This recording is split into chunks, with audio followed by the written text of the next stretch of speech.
Imagine packing your bags to move into a brand new home, only to discover the walls are coated in microscopic glass, the air is toxic, and the heating system completely dies for 2 weeks out of every single month. That is essentially the reality facing humanity's next great frontier. Space agencies, private aerospace corporations, and a broad international alliance are not simply planning a quick return trip to lunar orbit. They are promising a permanent settlement, a thriving human outpost beyond Earth. It is a breathtaking vision, but the reality of the destination is a nightmare. Earth's nearest celestial neighbor is fundamentally hostile. Sunlight on the surface is intense enough to boil metal. The darkness of lunar night is cold enough to freeze solid steel. Radiation permeates every single molecule. For half of every month, there is absolutely no sunlight, no heat, and no solar power. These are not minor inconveniences that can be fixed with a better spacesuit.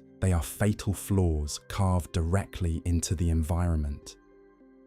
Despite half a century of relentless study, countless billions of dollars, and the absolute limits of human ingenuity, solutions remain completely out of reach. Before humanity starts pouring concrete on another world, it is worth examining exactly what awaits. The moon is not actively hunting anyone, but it will never make survival a simple task. The first clue to this hostility arrived back in the summer of 1969. A modest spacecraft touched down on a landscape completely untouched for billions of years. For a handful of days, human beings walked across the grey plains, drove rovers across the craters, and planted flags in the soil. It was a triumph of engineering, but it was also the first time humans encountered the moon's most insidious weapon, lunar dust. During the final Apollo 17 mission, astronauts Harrison Schmitt and Gene Cernan learned exactly how punishing this material could be. The dust was so abrasive that it ate through 3 distinct layers of a Kevlar-like material on the bottom of Schmidt's boot in just 3 days. It gummed up the joints of their spacesuits so severely that the men struggled to even move their arms. The static charge made the dust cling like a magnet. Brushing it off only forced it to grip harder. Then came the physical symptoms: watery eyes, scratchy throats, constant coughing, severe nasal congestion. Flight surgeons documented every single complaint. At the time, it did not matter much. The missions were incredibly short, and the astronauts recovered fully once they returned to the safety of Earth. But a 6-month expedition changes the math entirely. A permanent lunar base changes it into a potential catastrophe. To understand why, look at what lunar dust actually is.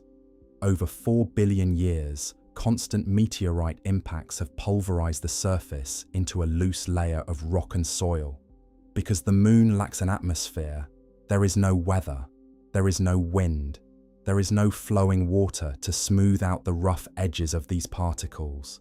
Under an electron microscope, a single grain of lunar soil does not look like a pebble from a beach. It looks like a jagged medieval weapon. The creation process is violent. When a tiny micrometeorite slams into the surface, the sheer energy of the collision instantly melts the surrounding rock into a superheated vapor.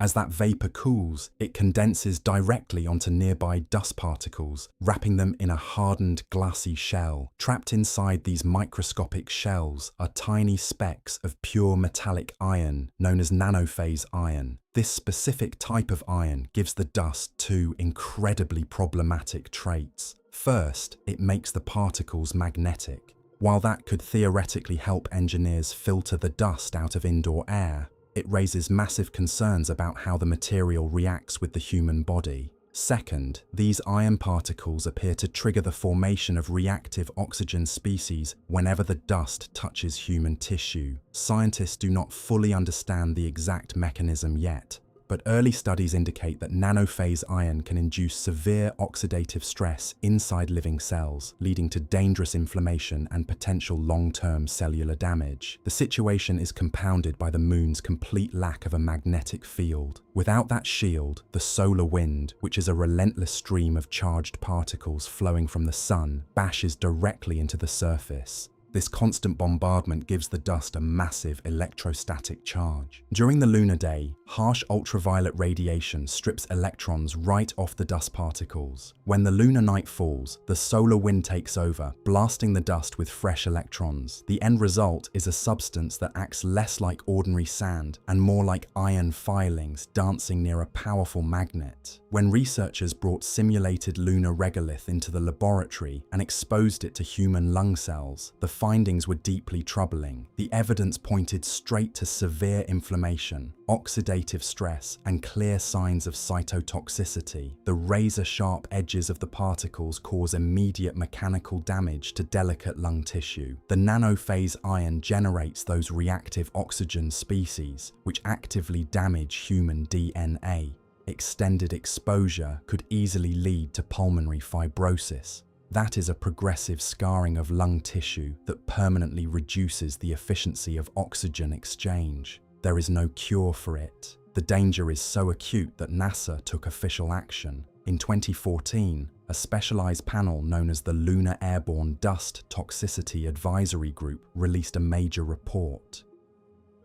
They established a preliminary permissible exposure limit of 0.3 milligrams per cubic meter for any mission lasting 6 months. To put that in perspective, that exposure limit is nearly identical to the strict safety limits set for crystalline quartz, which is a known and dangerous carcinogen. The moon is not just an empty rock waiting for settlers. It is an extreme, unforgiving environment that has spent billions of years sharpening its defenses against anything that dares to land. Consider the sheer lack of protection from cosmic forces. Earth shields its inhabitants with a powerful magnetic field and a dense atmosphere. The magnetic bubble acts as an invisible force field, redirecting charged particles from the solar wind, while the thick blanket of air absorbs whatever slips through. Down on the surface, the average person absorbs roughly 2.4 millisieverts of cosmic radiation annually, which accounts for about 1/6 of their total background exposure. The moon, however, offers zero protection.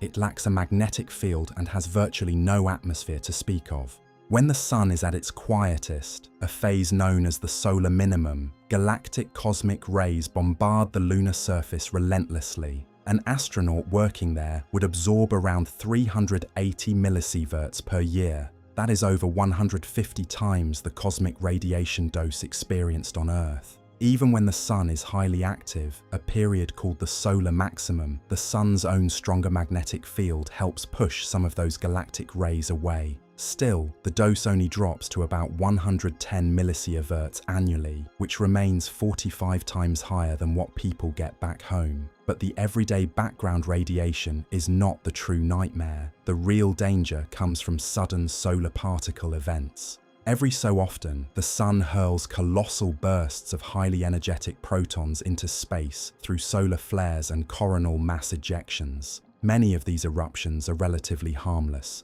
Others are cataclysmic. Back in August of 1972, right between the Apollo 16 and Apollo 17 missions, the sun unleashed a barrage of powerful X-class flares over several days.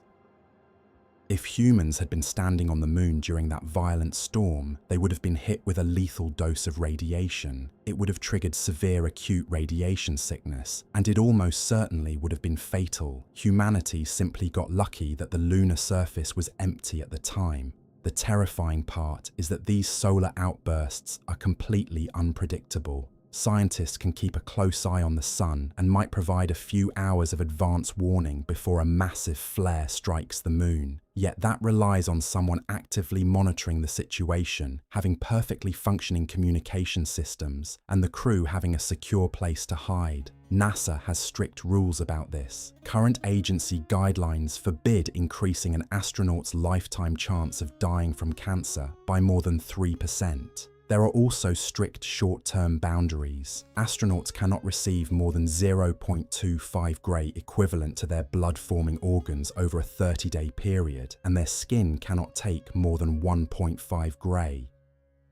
Looking back at historical events, like the 1972 storm and the massive flare series in October of 1989, an unprotected astronaut caught outside during a major eruption would easily blow past every single one of those limits. The theoretical fix is to hide behind thick barriers. Mission planners talk about burying habitat modules under several meters of lunar dirt, using water tanks as buffers between the living quarters and the vacuum of space. When a solar storm hits, the crew would lock themselves inside a heavily fortified safe room and simply wait it out. Making that happen is incredibly difficult. Piling up regolith for shielding works, but it means moving mountains of material. Just to protect 1 square meter of a habitat, tons of dirt must be excavated and carefully placed.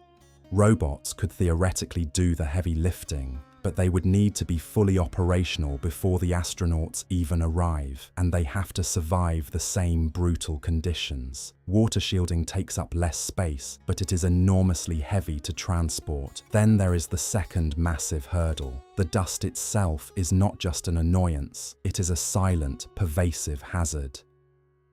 Lunar dust destroys machinery. When it gets into the joints of spacesuits, it grinds down mobility. When it infiltrates electronics, it causes critical overheating and sudden system failures. Unlike other engineering problems, you cannot simply build a wall to keep it out. It is everywhere. Every footstep an astronaut takes kicks up a massive cloud of the stuff. Because the moon's gravity is so weak, that cloud hangs in the air for hours before finally settling. And every time a crew member returns to the safety of their habitat, they track a fresh layer of dust inside with them. On Earth, dealing with a dusty room is as simple as grabbing a broom and sweeping. On the moon, sweeping just throws the charged particles back into the air, making the problem exponentially worse. Engineers have experimented with electrostatic repulsion systems to push the dust away. Magnetic filters have shown some potential, and specialized surface coatings might reduce how much dust sticks to equipment. But none of these technologies offer a complete, foolproof answer. The medical dangers are just as alarming.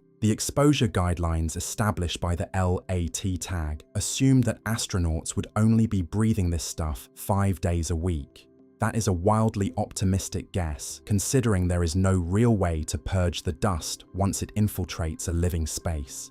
The medical data comes from intratracheal installation studies conducted on rats. Researchers literally took pulverized lunar regolith and deposited it directly into the lungs of the animals to see what would happen. The results were troubling. At moderate doses, the rats developed inflammatory changes, lymphoid hyperplasia, and granulomas. When the doses were pushed to very high levels, there were clear signs of severe pathology, though it did not quite match the fibrosis typically seen in silicosis. However, there is a major catch to these studies. The material used was mostly ground-up lunar regolith, not the actual dust found sitting on the moon. The mechanical milling process likely changed how reactive the particles were. Scientists suspect that authentic lunar dust is far more chemically reactive because it has been constantly bombarded by radiation and the solar wind for eons.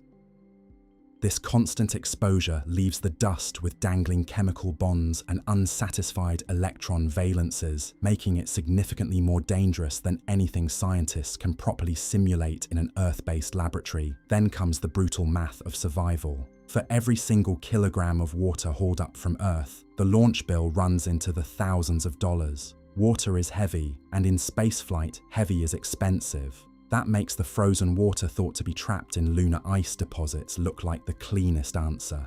Mine it there, process it there, use it there. But that solution is not ready to carry lives on its back.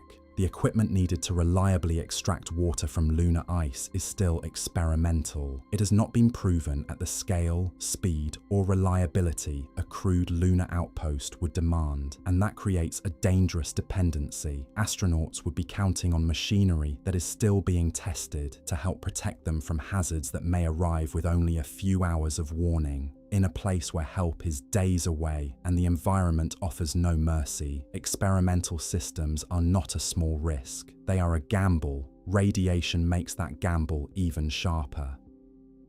Measurements from China's Chang'e 4 lander have given scientists a clearer picture of just how harsh the lunar surface really is. The readings suggest that astronauts walking or working on the moon would face radiation levels about 200 times higher than what people experience on Earth. A dosimeter carried aboard Chang'e 4 recorded radiation for several months, and even with partial shielding similar to what a spacesuit might provide, the dose rate came out to around 1.4 millisieverts per day. At first, that number can seem deceptively manageable. One day does not sound catastrophic, but radiation is not judged by a single day. It builds, it accumulates quietly in the body. Over a 6-month mission, that background exposure alone would add up to roughly 250 millisieverts. That is already close to the annual exposure limit set for radiation workers on Earth. And that estimate does not include the real nightmare scenario, a solar particle event. If 1 or 2 powerful solar storms hit during the mission, astronauts could receive doses high enough to affect the rest of their careers in space. The long-range danger is even more unsettling. Cancer. Ionizing radiation can break and alter DNA. In many cases, human cells detect the injury and repair it. The body is constantly fixing microscopic damage, but repairs are not perfect every time. Some errors remain, some mutations survive. Over years, or even decades, those changes can pile up until they trigger cancer. The difficult part is that no one can say with perfect confidence exactly how large that risk becomes during long stays on the moon. Humanity does not have a deep pool of data on people exposed to galactic cosmic rays for extended periods. Astronauts aboard the International Space Station do receive some cosmic ray exposure, but they are still inside the partial shelter of Earth's magnetic field. The moon offers no such shield. Out there, the particles come straight through space. The obvious dangers are the ones people imagine first. The jagged crater rims, the steep drop-offs, the endless grey plains stretching under a black sky. But on the lunar surface, the thing most likely to do the damage first cannot be seen at all. Then there is the temperature. A full lunar day lasts about 29.5 Earth days. For roughly 2 weeks, sunlight pours continuously onto the surface. Without air to circulate heat, without oceans to moderate it, and without weather to soften it, exposed ground can climb to about 127 degrees Celsius. That is hot enough to boil water. Then the sun drops below the horizon, and the moon swings to the opposite extreme. Over the next 2 weeks, temperatures can fall to around minus 173 degrees Celsius. The total shift is about 300 degrees. Earth has nothing comparable on its surface. The coldest temperature ever recorded on this planet was about minus 89 degrees Celsius at Vostok Station in Antarctica. The hottest was about 56 degrees Celsius in Death Valley. The moon's regular day-to-night temperature change is larger than the entire natural temperature range humans have measured anywhere on Earth's surface. Machines do not enjoy that kind of punishment. Metals expand as they heat up, then shrink as they cool. Once or twice, that may be manageable, but repeat that cycle hundreds of times, then thousands of times, and the damage begins to show. Tiny stresses become tiny cracks. Tiny cracks become structural problems. Seals can stop sealing. Hinges and joints can become stiff, distorted, or broken. Materials that looked strong in a factory can behave very differently after being baked, frozen, and baked again in a vacuum. Electronics bring their own problems. Circuits are built for certain operating ranges. A transistor that behaves perfectly at room temperature may become unreliable when pushed into extreme cold, especially near minus 173 degrees Celsius. Components can drift outside their expected behavior. Batteries can lose performance. Sensors can report bad data. A base that depends on automation could find itself fighting failures in systems that are supposed to keep everything else alive. Even lunar dust joins the cycle. It expands and contracts along with the rocks, metals, and equipment around it. Researchers have recreated lunar-style temperature swings under vacuum conditions, and the results showed that rocks exposed to repeated heating and cooling developed cracks over time. The cracking happened more slowly than in earlier studies performed in nitrogen atmospheres, which suggests some previous experiments may have overstated the speed of thermal fatigue. But the important point remained: the cracking still happened, and it did not happen the same way in every kind of rock. Different rock types fractured differently under the same harsh cycles. That means dust behavior may not be uniform across the Moon. A region made from one kind of material may produce dust with different properties than a region made from another. So a system that works well in one landing zone may struggle somewhere else. NASA and its partners are working on thermal control systems built for these extremes. They need radiators that can shed heat efficiently during the long, blazing lunar day.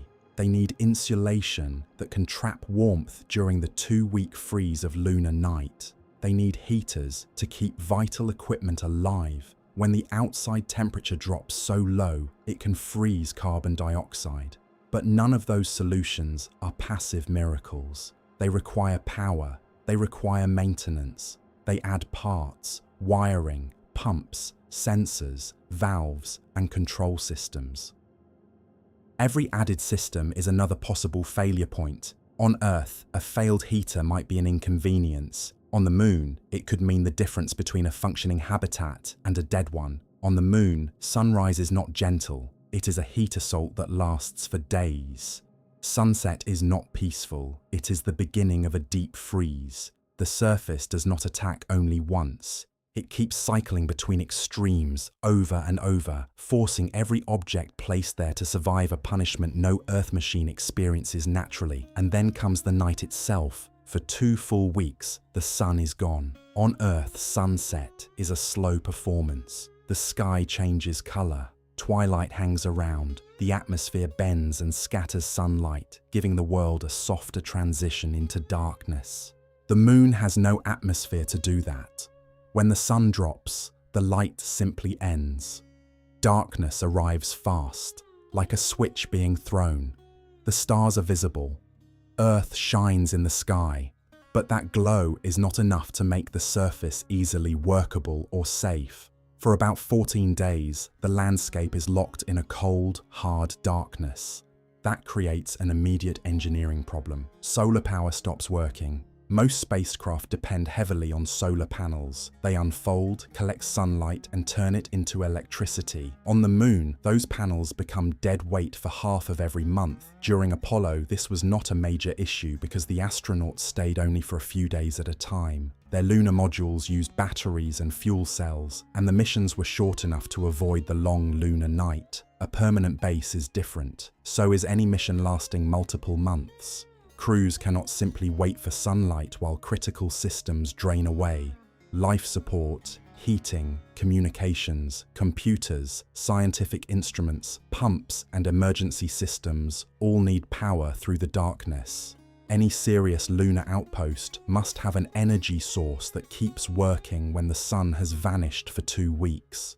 Nuclear fission reactors could deliver consistent electricity no matter what the sky looks like. But they come with serious baggage. They are heavy, they are expensive, and they carry political complications that make international partners nervous.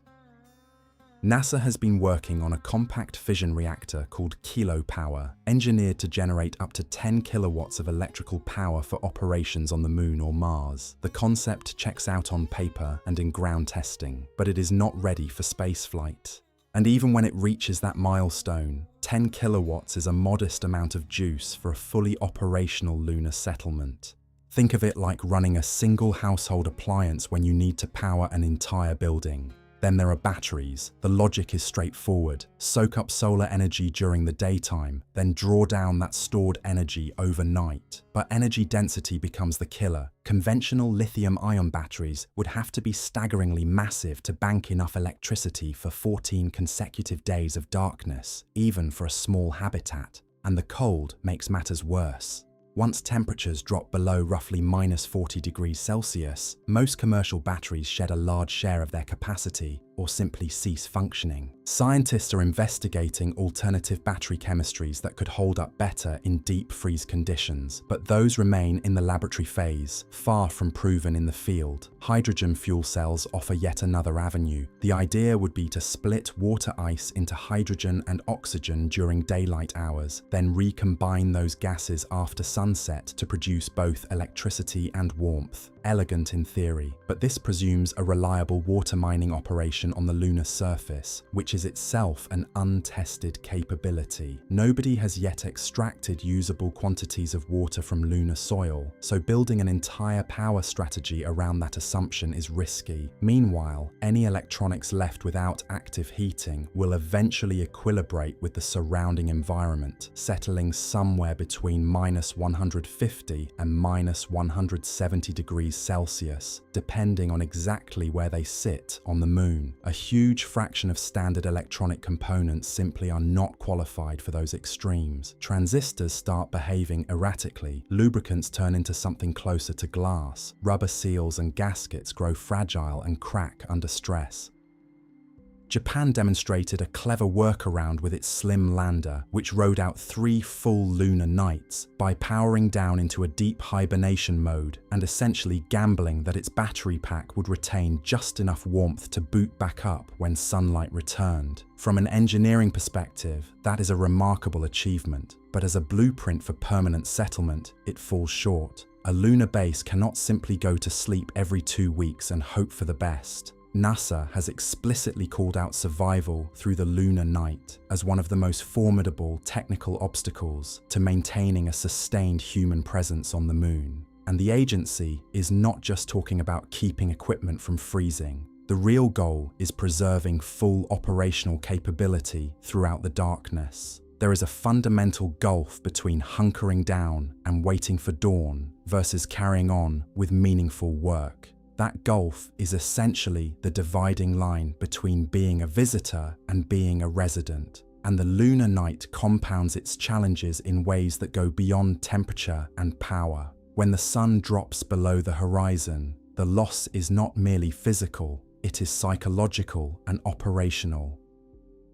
Communication relays that depend on solar panels go dark, which means contact with Earth becomes intermittent or drops off entirely. The ability to recharge anything vanishes. Moving around on the surface becomes hazardous without natural light. Any activity that depends on visibility grinds to a halt. This leads into another layered problem, one of communication and autonomy. The moon is tidally locked to Earth, meaning it rotates at exactly the right speed to keep one hemisphere perpetually pointed toward our planet. That near side always sees Earth, the far side always looks away into deep space. This geometry creates a hard physical barrier for communications. Any spacecraft, rover, or astronaut working on the far side has zero direct line of sight to Earth. Radio waves cannot punch through 3,400 kilometers of solid lunar rock. The only workaround is a network of relay satellites positioned in lunar orbit to bounce signals around the moon. NASA and partner agencies are already mapping out this infrastructure as part of the Artemis program. The planned Lunar Gateway Station, a small space station in orbit around the moon, will handle some relay duties.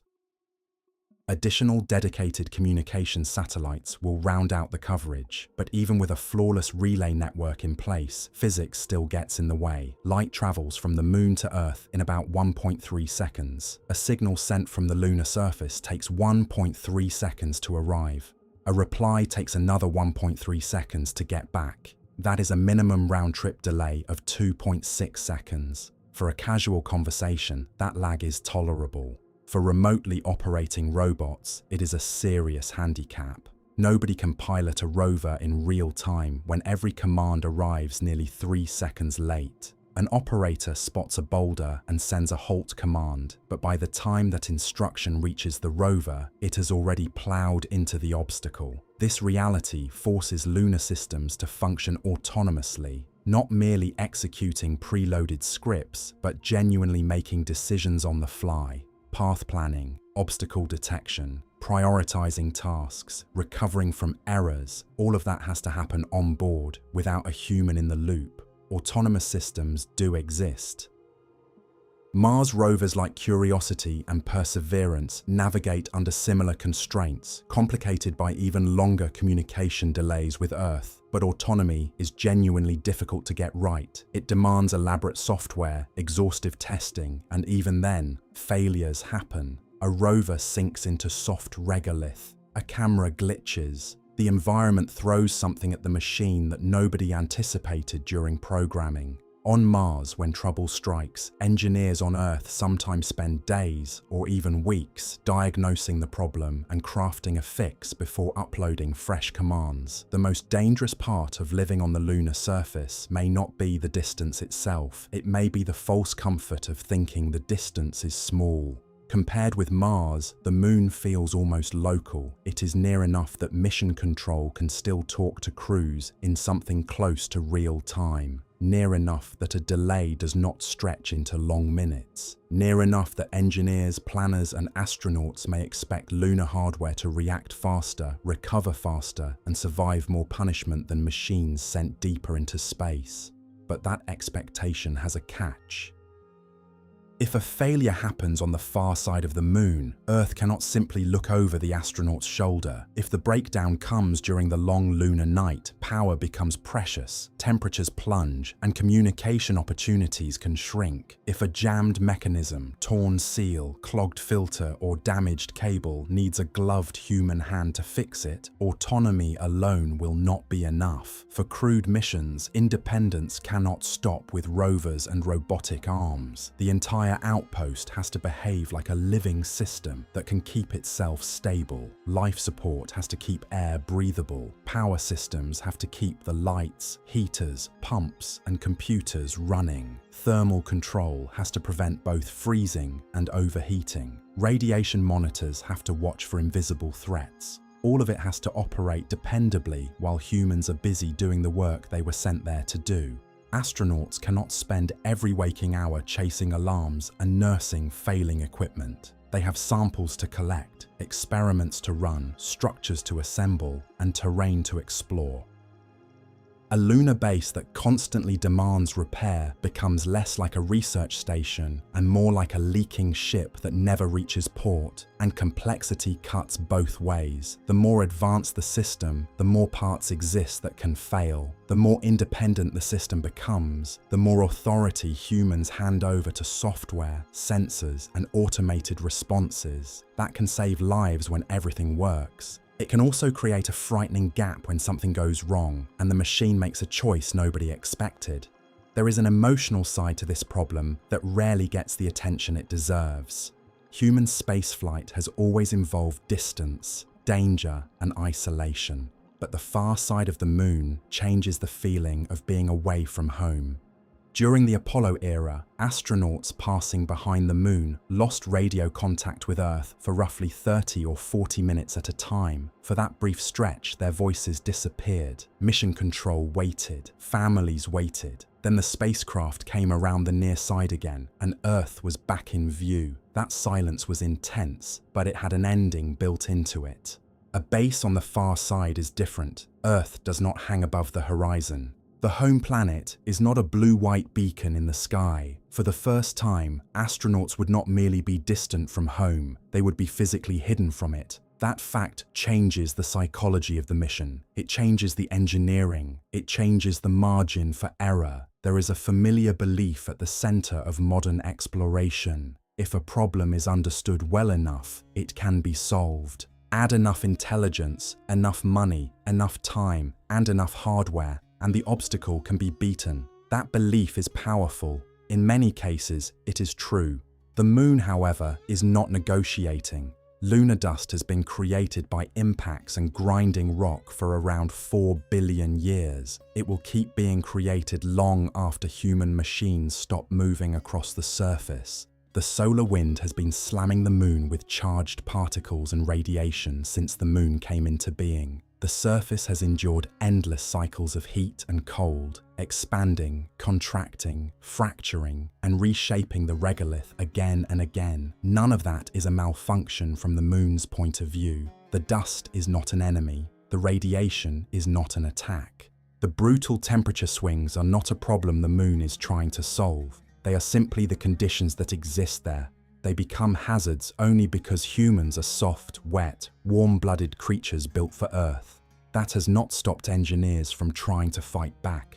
NASA, the European Space Agency, and private companies are developing tools meant to make the lunar environment survivable. Some concepts use electrostatic dust shields, creating electric fields that push particles away before they can cling to glass, metal, fabric, or solar panels. Other systems rely on magnetic filters designed to capture nanophase ion, the tiny iron particles embedded in lunar dust that can respond to magnetic forces. There are coatings inspired by the lotus leaf effect, designed to make surfaces so difficult for dust to stick to that particles slide away more easily. There are autonomous control systems powered by increasingly sophisticated artificial intelligence built to monitor equipment, detect failures, and make decisions without waiting for Earth. There are compact nuclear reactors, some described as roughly the size of garbage cans, intended to provide reliable power through the long lunar night. There are habitat plans that bury living spaces under several meters of regolith to shield crews from radiation, micrometeorites, and temperature extremes.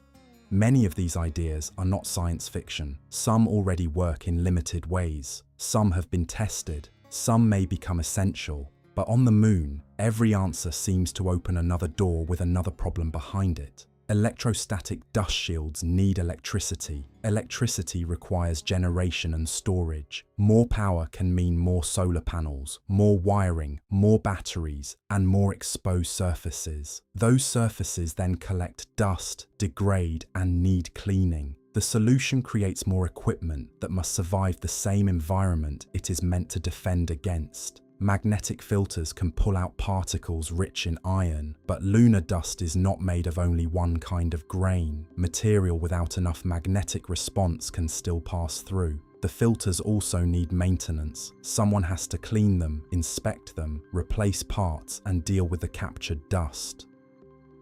Every maintenance task becomes another opportunity for astronauts to breathe, touch, or carry the abrasive powder back into clean spaces. Artificial intelligence can sort data faster than humans. It can identify patterns. It can trigger safe modes, reroute power, balance temperatures, and prioritize tasks.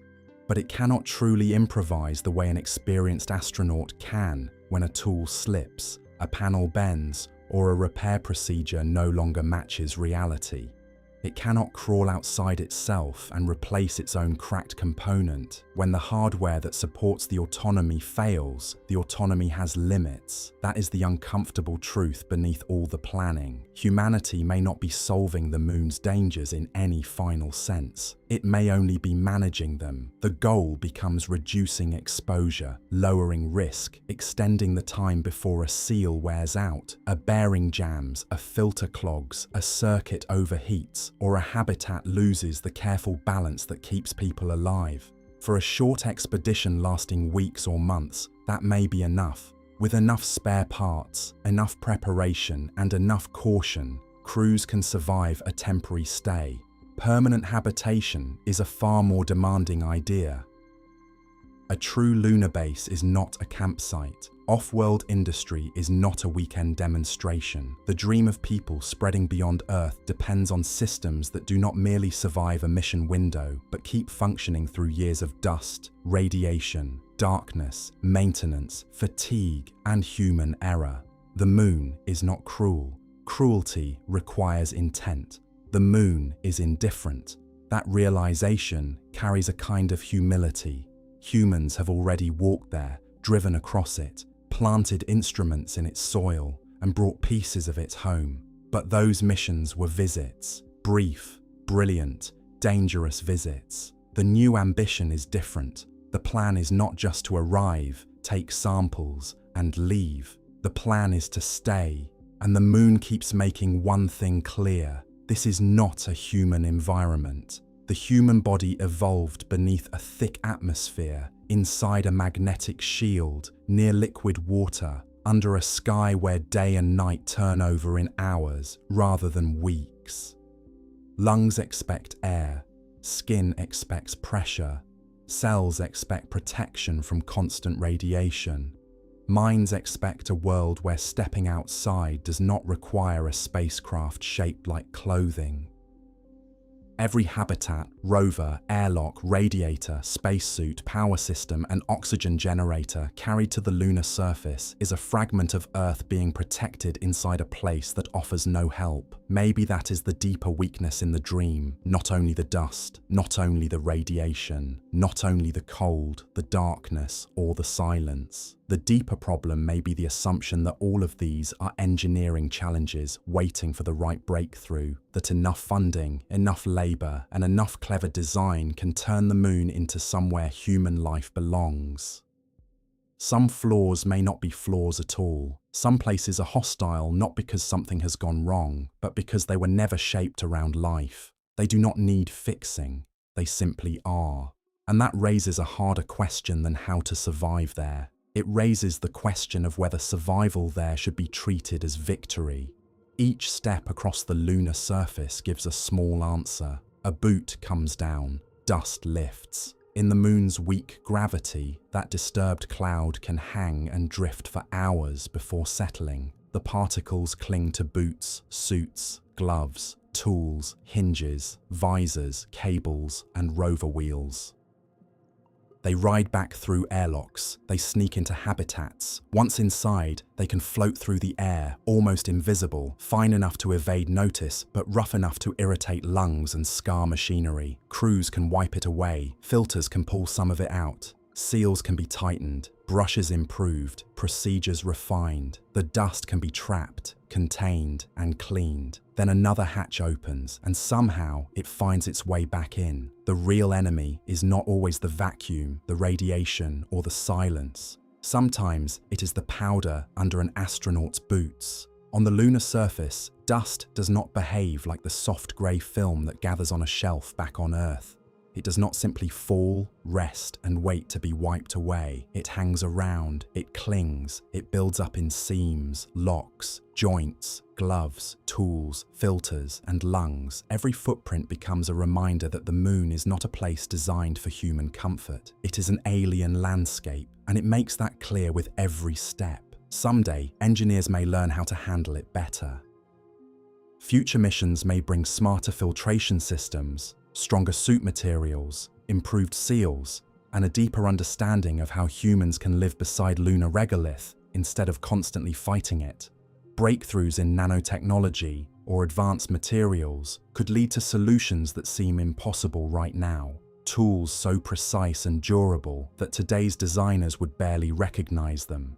If permanent settlements ever take root, the children born to the first lunar colonists may grow up solving problems in ways no one on Earth can fully predict. They may develop habits, machines, cleaning methods, and construction techniques that turn lunar survival into ordinary daily life. To them, living on the moon might one day feel as normal as living at a research station in Antarctica feels today. Difficult, isolated, and extreme, but manageable. Or history may take a different path. Decades from now, people may look back on lunar settlement dreams the way they look back on other enormous human projects. Bold, useful, necessary for what came next, full of lessons, but not permanent.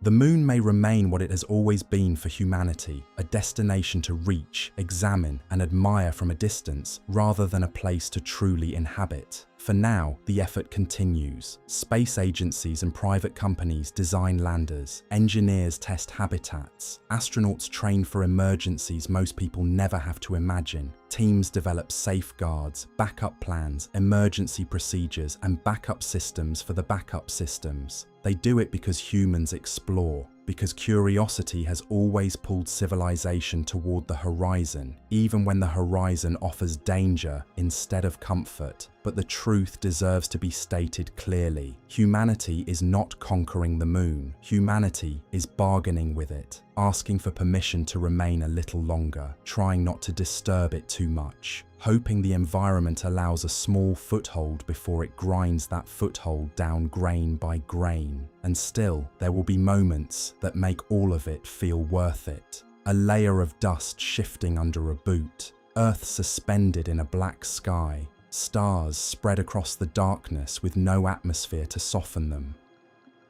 In those moments, an astronaut may understand the pull that brought people there in the first place, the wonder, the nerve, the impossible beauty of standing on another world. Then the astronaut will return inside, lock the airlock, and spend the next hour cleaning lunar grit out of equipment. That is life on the moon. Not victory, not domination, endurance, one dust particle at a time.